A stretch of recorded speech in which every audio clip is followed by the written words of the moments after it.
Chancellor Rachel Reeves has announced that a reform of health and disability benefits is forthcoming, with specifics to be disclosed by the end of March.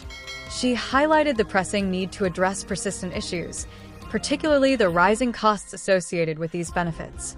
Work and Pensions Secretary Liz Kendall is expected to unveil the government's reform plan before the spring statement on March 26.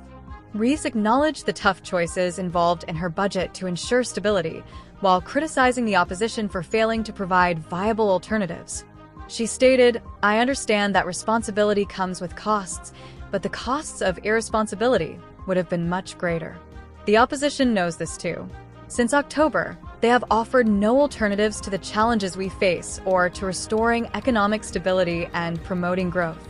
In her speech defending the government's support for expanding Heathrow Airport, Reeves emphasized the importance of stability, declaring it is the foundation for everything else.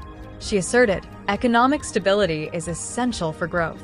That's why our first piece of legislation was the Budget Responsibility Act, to prevent sidelining our independent forecasters and avoid a repeat of the Liz Truss mini-budget." Reeves stated that the government's actions will prioritize national interests, which includes reinforcing ties with the United States under President Trump and reshaping the UK's relationship with the EU, according to reports from the Manchester Evening News. She stressed the necessity for strong connections with rapidly growing economies and defended her recent trade mission to China, while also announcing that Business Secretary Jonathan Reynolds will visit India next month for trade discussions. In her first budget in October 2024, Reeves raised taxes by £40 billion, but also increased spending.